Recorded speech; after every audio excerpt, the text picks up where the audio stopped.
오늘 하나님의 은혜와 긍휼이 오늘 이 자리에 나와 예배하는 여러분의 삶 가운데, 가정 가운데, 또 일터와 자녀들 가운데 충만하기를 간절히 소원하고 축복합니다. 요즘 제가 이렇게 아이들을 보면 너무 예쁜 거예요. 그래가지고 넷째를 낳아야 되나? 라는 생각이 들 정도로 아이들을 보면 너무 예뻐요. 너무나 예쁜 아이가 지나가요. 그 아이를 봐요. 그럼 그 아이가 예쁜 짓을 하고 때로는 윙크를 하고 때로는 손을 이렇게 흔들어주면 같이 그 아이가 손을 흔들어요. 너무 예뻐서 우리가 마음을 빼앗겨도 그 아이에게 때로는 우리가 베풀 수 있는 선행은, 우리가 베풀 수 있는 것은 주머니에서 뭐 과자를 하나 준다든지 사탕을 준다든지 뭐 조그만 뭔가를 베풀어 줄 수는 있습니다. 너무 예쁘니까. 근데 그 아이를 위하여 우리가 애통하며 울지는 않습니다. 그 아이를 우리의 아이들과 대신하여 무언가 바꾸지는 않는다라는 이야기입니다. 그 아이가 아무리 내 아이보다 잘생기고 똑똑하고 공부를 잘하고 키가 크고 어떻게 보면 객관적으로 볼 때는 너무나 멋져 보일 수도 있어요. 그러나 그렇다고 해서 그 아이가 내 아이만큼 예쁘지 않다라는 사실입니다. 그 아이를 위하여 내가 목숨 걸고 일하거나 내 목숨을 내어줄 만큼 그렇게 행하진 않습니다. 내가 열심히 수고하고 애쓴 것을 우리 자녀들에게 나누어주고 자녀들을 위하여 쓰는 것은 아깝지 않습니다. 그러나 내가 아무리 지나가다 길 가다가 예쁜 아이를 봤다고 해서 그 아이들을 위하여 그렇게 베풀어 주거나 그렇게 하지 않는다라는 사실입니다. 우리 아이들이 가끔 우리 자녀들이 아플 때가 있어요. 그럼 그 아이를 보고 마음이 찢어지고 얘 어떻게 해야 되지? 열이 나면 어떻게 해야 열을 떨어뜨리지? 해열제도 사다 주고, 이 아이의 열을 떨어뜨리는데 내가 할 수 있는 건 아무것도 없어요. 지켜보며 약을 주거나 때로는 그 머리에 땀이나 이런 것들을 닦아주거나 물수건을 얹어주거나 이런 것밖에 할 수 있는 게 없어요. 근데도 그 자리를 떠날 수가 없고 발을 동동 구르게 되고 지켜보게 됩니다. 그리고 마음이 찢어지고 때로는 눈물이 나기도 합니다. 그 자녀의 아픔이 그대로 고스란히 우리들에게 전달되어지기 때문에 그렇습니다. 우리 자녀들이 아픔을 겪거나 어려움을 겪으면 하염없이 눈물이 나는 게 부모의 마음이에요. 왜 그렇습니까?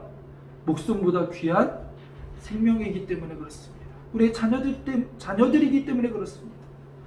그런데 하나님께서도 오늘 말씀에 보면 그렇게 얘기하세요. 뭐라고 이야기하냐면, 어찌하면 내 머리는 물이 되고 내 눈은 눈물 근원이 됐고 죽임을 당한 딸 내 백성을 위하여 주야로 울리로다. 하나님께서 예레미야 선지자를 통하여 선포하시는 내용이 무엇입니까? 주야로 운다라는 거예요. 매일같이 운다라는 거예요. 하염없이 눈물만 흘린다라는 거예요. 왜요? 내 딸 이스라엘 백성들이 죽었기 때문이라는 거예요. 도대체 이게 무슨 말일까요? 왜 내 딸 이스라엘 백성들이 죽었다라고 하나님은 선포하시고 그것 때문에 그렇게 애통하며 우실까요? 저는 이 본문을 보면서 한 가지 생각났던 성경의 예화가 있습니다. 예수님께서 해주신 예화입니다. 그것은 탕자의 비유입니다. 어느 날 아버지가 있는데 아들이 있어요. 근데 그 아들이 아버지에게 와서 유산을 요구합니다. 아버지, 어차피 아버지 죽고 나면 나에게 주실 유산 아닙니까? 어차피 아버지 죽고 나면 내 재산 아닙니까? 그거 나한테 좀 주십시오. 어떻게 보면 맞는 말 같지만 정말 예의 없고 버릇 없고 박대먹은 아들 아닙니까? 유산은 말 그대로 아버지가 돌아가신 다음의 몫이에요. 지금은 아버지가 살아계십니다. 그런 아버지를 향하여 유산 자체를 이야기하는 것 자체는 맞지 않습니다.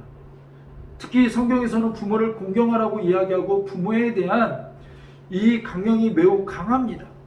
그래서 부모에게 잘못하면 부모에게 제대로 효도하지 못하는 자녀들은 돌로 치게 되어 있어요. 그 정도로 강력한 율법을 가진 그런 상황 속에서 아버지에게 재산을 요구합니다. 뭐 이런 아들이 있나 싶어요. 근데 아버지는 또 그 아들의 요구를 받아들이고 재산을 반을 떼어줍니다. 그 아들은 생각했을 거예요. 자기가 지금껏 이렇게 잘하고 자기가 이렇게 생활할 수 있고 뭔가를 할 수 있는 거는 자기가 잘나서이고 돈만 있으면 나도 뭐든지 할 수 있어. 아버지 그늘 없어도 아버지의 도움 없어도 나에게 돈만 있으면 나는 뭐든 할 수 있어 라고 생각했던 것 같아요. 그리고 그 돈을 가지고 이제는 타향으로 가서 마음껏 먹고 마시고 즐기게 됩니다. 돈이 있으니 그걸로 매일같이 잔치를 베풀고 매일같이 사람들을 불러다가 먹고 마시니 많은 사람들이 그 옆에 있는 것 같아요. 근데 정작 그 돈이 결국은 바닥이 나게 됩니다.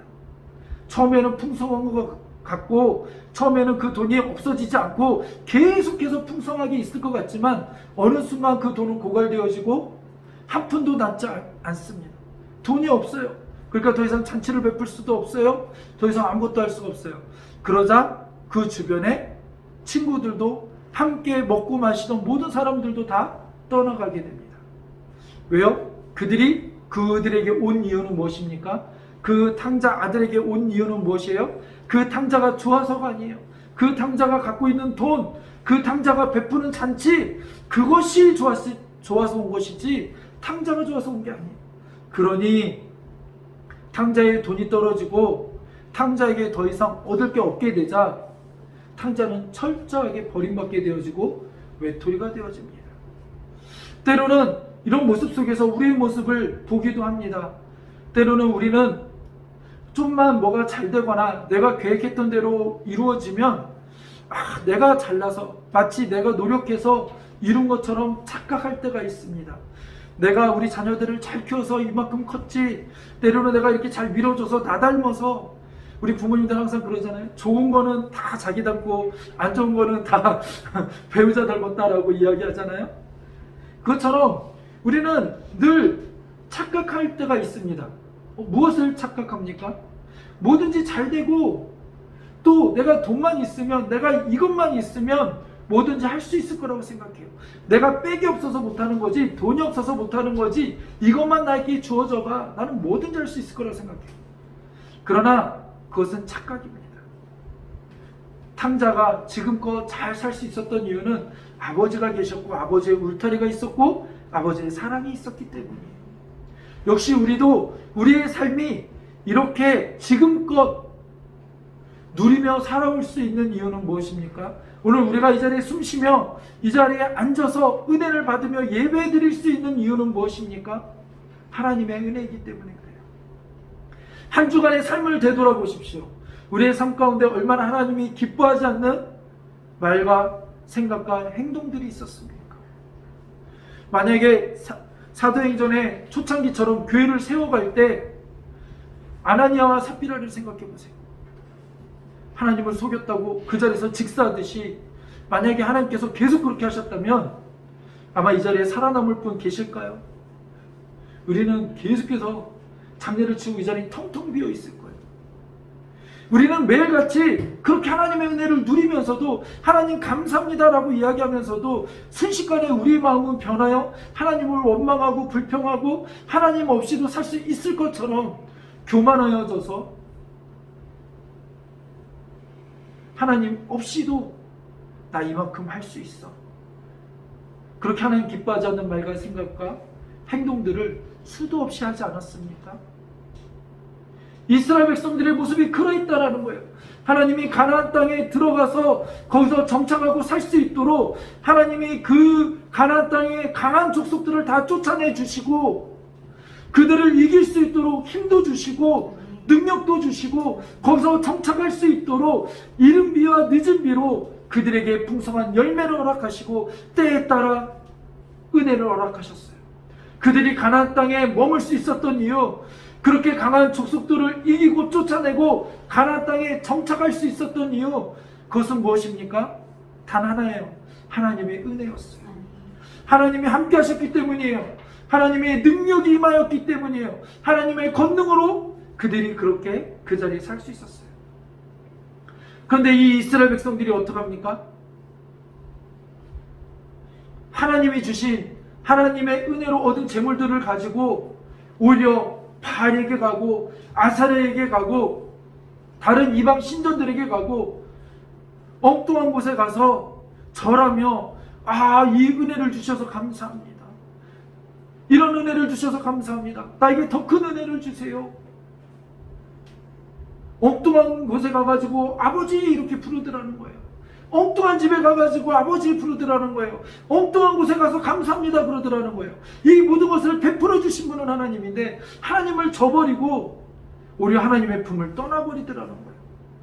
탕자가 아버지의 품을 떠나듯 그 순간부터 아버지의 마음은 아들을 잃은 슬픔과 고통과 애통과 매일같이 그 떠나간 아들은 어떻게 먹고 자고 사는지 그 아들을 위한 근심 걱정에 마음이 상하고 몸이 상하고 하루하루를 넘기는 것이 얼마나 고통스러운 하루겠어요. 얼마나 지옥 같은 하루겠어요. 얼마나 하염없이 눈물만 흘리겠어요.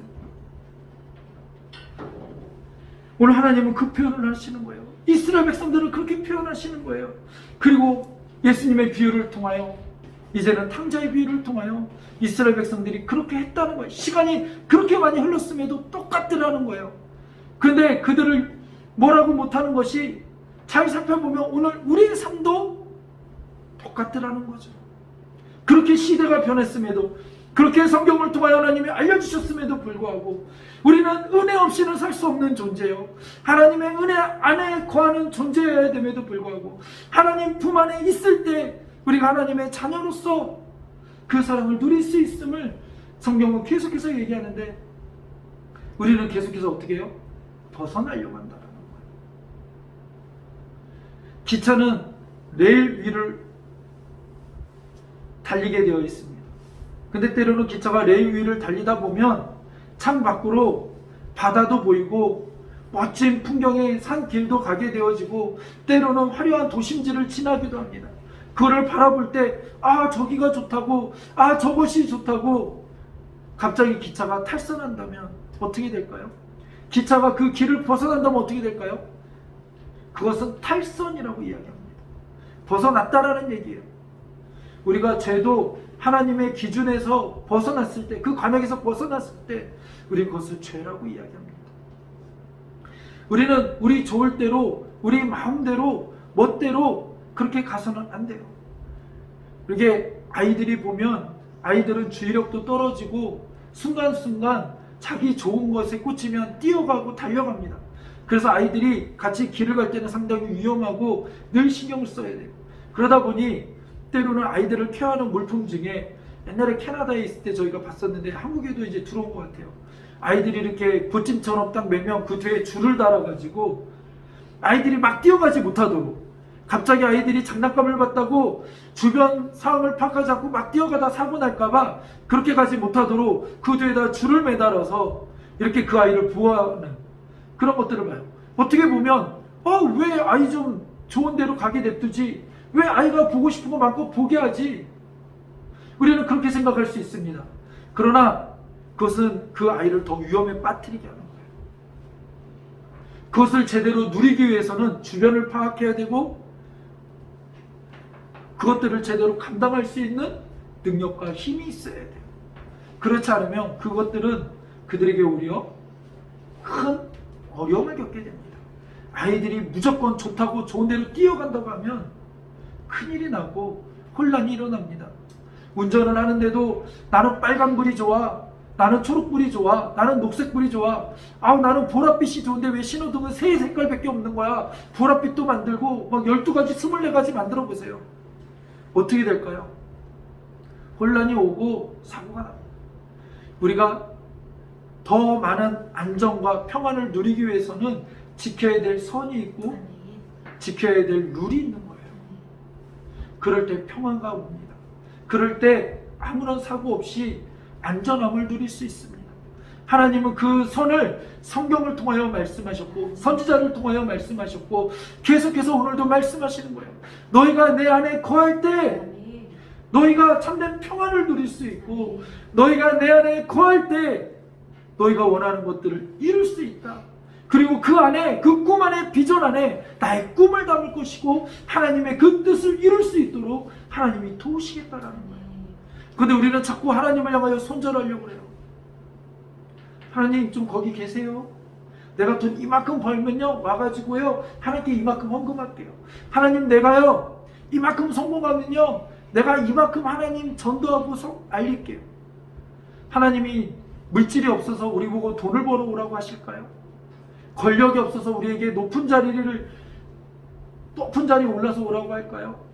아니요. 높은 자리를 허락하는 것도 물질을 허락하는 것도 모든 것이 다 하나님 손 안에 있어요. 누가 다윗을 왕이 되게 하셨나요? 누가 요셉을 총리의 자리까지 올리게 하셨나요? 하나님이 하신 거예요.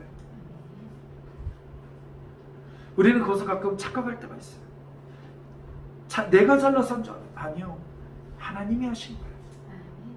하나님이 한순간 0.1초만이라도 우리에게서 그 시선을 거두신다면, 능력을 거두신다면, 은혜를 거두신다면 우리는 살 수 없는 연약한 존재들이에요. 우리는 그것을 인정해야 될 줄로 믿습니다. 탕자는 나중에 그걸 깨달았어요. 너무나도 고통스럽고 힘들어요. 그 가운데 속에 이제는 야, 안 되겠다. 내가 돼지가 먹는 주염나무라도 먹으면서 돼지라도 쳐야겠다. 근데 이 당시 이스라엘 백성들은 돼지는 족이 갈라지고 부정한 동물이다 그래서 돼지를 치지도 않고 돼지를 먹지도 않아요. 그런데 그런 돼지를 친다는 거는 이제는 뭐예요? 갈 때까지 갔다는 거예요. 살기 위하여 내가 이제는 이것까지는 하게 되는구나. 저 나락 저 끝까지 내려간 거예요. 근데 그조차도 없다라는 거죠. 요즘 아이들 표현대로 뭐예요? 개고생한 거예요. 완전 고생 끝까지 간 거예요. 더 이상 답이 나오지 않아요. 더 이상 어떻게 할 수 없어요. 그때 이 아들은 깨닫습니다. 돌이켜 무엇이 잘못되었는가. 우리 아버지의 품은 품꾼들도 풍요롭게 먹고 마시고 그 안전함이 있는데 그거를 깨닫게 된 거예요. 깨닫는 게 은혜인 줄로 여러분 믿으시기 바랍니다. 우리는 깨달아야 돼요. 우리가 가끔 화장실 갈 때 다르고 나오면 다르다고, 들어갈 때와 나올 때가 다르다고, 우리 안에 좀만 힘들고 어려움이 있을 때 하나님을 부르짖는 애통함과 그 문제가 해결된 다음에 우리의 자세는 너무나 다르지 않습니까? 우리는 그러면 안 돼요. 한결같이 하나님을 향하여 신뢰와 믿음으로 나아가는 우리의 삶이 되어야 될 줄로 믿습니다. 그럼 우리의 삶이 되어야 돼요. 믿음의 고백이 있어야 돼요. 이렇게 탕자는 깨달았어요. 깨닫는 게 은혜인 줄로 여러분 믿으시기 바랍니다. 하나님의 은혜를 깨닫고 아버지의 사랑을 깨닫고 탕자는 다시 집을 향하여 돌아옵니다. 근데 그때 더 놀라운 일이 벌어집니다. 그거는 뭐냐면 탕자가 돌아오는데 멀리서 오는데 아버지가 그 탕자의 길을 맞이하고 있어요. 아버지는 나와서 이 탕자가 언제 올지 몰라요. 아버지 나 오늘 갑니다. 카톡하거나 문자한 게 아니에요. 이 아들이 언제 올지 몰라요. 그러나 이 아들이 올 때 그 아버지가 그 자리에 서 있었다라는 얘기는 어쩌다 운 좋게 그 날짜를 마친 게 아니고 이 아버지는 매일같이 그 자리에 서 있었다라는 거예요. 매일같이 그 자리에 서서 눈물로 하염없이 그 아들이 돌아오기를 기다리고 계셨던 거예요. 그리고 그 아들이 오자 그 아들을 품에 안으며 사랑한다고 고백하고 나의 아들이라고 고백하고 이 아들을 위하여 잔치를 베풉니다. 왜 그랬을까요? 왜 그랬을까요? 말할 이유도 없이 사랑하기 때문이에요. 그 다음에 또 하나 이렇게 한 이유는 무엇 때문입니까? 이스라엘 백성들은 율법의 부모에게 제대로 하지 못하고 잘못하는 자녀들은 돌로 치게 되어 있어요. 그러니까 예를 들어서 이 탕자가 돌아오는데 마을 사람들이 그 탕자를 보고 쟤 그때 아버지 죽지도 않았는데 아버지한테 유산 받아서 간 그 나쁜 녀석 아니야? 못된 녀석 아니야? 하고 그 아이를 향하여 그 아들을 향하여 돌을 들고 집어던지면 그 아들은 돌 맞아 죽는 거예요. 그래도 누가 할 말이 없어요. 그만큼 율법은 부모 공경에 대하여 강하게 얘기하고 이 당시에는 강력한 강령이 있었어요. 그러니 아버지가 이 아들을 매일같이 기다리고 보자마자 품에 안은 이유는 뭐예요? 사랑해서도이지만 혹시라도 주변에 누가 이 아들을 보고 돌로 칠까봐 가가지고 품에 안아 그걸 보호하는 거예요. 그리고 잔치를 베푸는 이유는 무엇입니까? 동네 사람들에게 선포하는 거예요. 내 죽었던 아들이 다시 살아났다. 내 죽었던 아들을 찾았다. 이 이야기는 뭐예요? 내가 이제 이 아들을 다 용서하고 내 아들로 다시 내가 인정했으니까 너희들 이 아들에 대하여 더 이상 아무 말하지 말라는 거예요. 누가 와가지고 너 저 아들 저런 나쁜 아들이 있나 돌 들고 와가지고 치료하지 말라는 거예요. 이 아들을 심판하지 말라는 거예요. 이 아들을 정죄하지 말라는 거예요. 왜요? 내가 이미 용서했으니까. 혹시라도 이 자리에 없어서 니네 몰라가지고 또 이 아이 보고 돌로 치면 안 돼? 이 아이 용서했어. 내 아들이야. 회복하는 거예요. 그런 의미에서 잔치를 베푸는 거예요. 동네 사람들에게 알리는 거예요. 더 이상 이 아이에 대하여 아무 말하지 마라. 정죄하지 마라. 이 아들은 살은 내 아들이야. 다시 돌아온 내 아들이다. 하나님은 이렇게 우리를 품에 안으시고 용서하시고 긍휼을 베푸시는 분이세요. 오늘 하나님께서 이스라엘 백성들을 향하여 내 딸이 죽었다 라고 선포하는 이유는 무엇입니까? 이스라엘 백성들이 떠나갔다라는 거예요. 그 떠나간 딸을 향하여 매일같이 눈물을 흘리며 애통하며 기다리는 하나님 아버지의 마음. 그 하나님이 매일같이 기다리시는 거예요. 다시 돌아오려. 근데 우리는 꼭 그럴 때마다 얘기해요. 벼룩도 낯짝이 있지. 한두 번도 아니고 매일같이, 아니요, 매일이고 10번이고 20번이고 돌아와야 해요. 잘못된 걸 깨닫고 빨리빨리 돌아와야 해요. 우리는 좀만 입장을 바꿔놓고 생각해 보세요. 누가 나에게 잘못했어요? 한 번, 두 번, 세 번 기분 나빠요. 근데 우리 자녀들이 그랬다고 생각해 보세요. 10번이고 20번이고 100번이고 괜찮아요. 빨리 그 잘못을 돌이키고 돌아오기만 하면 돼요. 그렇지 않습니까? 어느 부모가 자녀가 아유 쟤는 어제도 그랬는데 오늘 또 그랬어? 너 이런 맛 좀 봐라. 이런 부모 아무도 없어요. 그것이 하나님 아버지의 마음이에요. 우리는 하나님께 자존심 내세울 필요 없어요. 우리는 하나님 앞에 체면 차릴 필요 없어요. 하나님은 우리의 아버지 되세요. 전능하신 분이세요. 이 세상을 만드신 분이세요. 하나님 손안에 모든 것이 있으세요. 그러기에 우리는 하나님께 간절히 간구하고 매달려야 돼요. 하나님은 그걸 원하세요. 아이들이 아빠 나 이거 사줘요, 엄마 이거 사줘요, 우리 이거 해요 라고 이야기하는 거를 귀찮아하는 부모는 없어요. 오히려 얘기하지 않으면 서운하지, 그렇게 엄마 아빠 이야기하는 거는 어느 부모나 다 좋아요. 그리고 그런 소통이 필요해요. 우리는 하나님을 향하여 그렇게 소통해야 돼요. 하나님이 원하시는 건 소통이에요. 넌 내게 부르짖으라. 넌 내게 와서 기도해. 그럼 내가 응답해 줄 거야. 크고 비밀한 일들을 너희 가운데 보여줄 거야. 내가 너희 가운데 줄 거야. 문을 열어줄 거야. 우리에게 문제는 간구하지 않는 게 문제이지, 하나님께 소통하지 않는 게 문제이지 다른 게 문제되지 않아요. 하나님은 모든 걸 용서하시는 분이세요. 목숨까지 내어놓고 우리를 구원해 주신 분이세요. 하나님의 자녀 삼으신 분이세요. 사랑하는 여러분 안에 힘들고 어려움이 있습니까? 애통함이 있습니까? 때로는 내가 내 힘으로 모든 것을 했다라고 착각할 때가 있습니까? 내 명철을 의지하지 말라라고 이야기합니다. 우리가 의지할 바는 하나님뿐이 없음을 여러분 기억하시기 바랍니다. 그러기에 여러분의 힘들고 어려운 모든 것들, 여러분의 삶, 인생 모든 것들을 맡기시기 바랍니다. 우리의 자녀조차도 하나님께 온전히 맡기는 우리 여러분들이 되길 원합니다.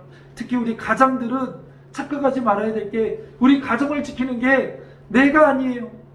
가장이 이 가정을 지켜야 되지만 그 지킬 수 있는 힘조차도 하나님이 주셔야 가능한 거예요. 다시 말해서 우리 가정을 지키는 것도 하나님이에요. 우리 교회를 지키는 것도, 이 나라와 민족, 우리 자녀들을 지키는 것도 하나님이에요. 우리가 어떻게 24시간 우리 자녀들의 행동, 밖에 나가서 생활하는 모든 것들을 우리가 지켜볼 수 있겠어요? 우리가 관여할 수 있겠어요? 그럴 수 없어요. 하나님이 필요해요. 하나님이 하셔야 돼요. 하나님은 우리와 동행하신다라고 말씀하세요. 그 하나님이 오늘 임마누엘 하나님 되셔서 우리의 삶 가운데, 우리의 자녀들 가운데, 일터 가운데 우리의 가정을 지키시고 우리의 교회를 지키시고 학교와 센터와 우리 모두를 하나님 지키시는 은혜가 충만하길 간절히 소원하고 축복합니다. 오늘 함께 기도하겠습니다.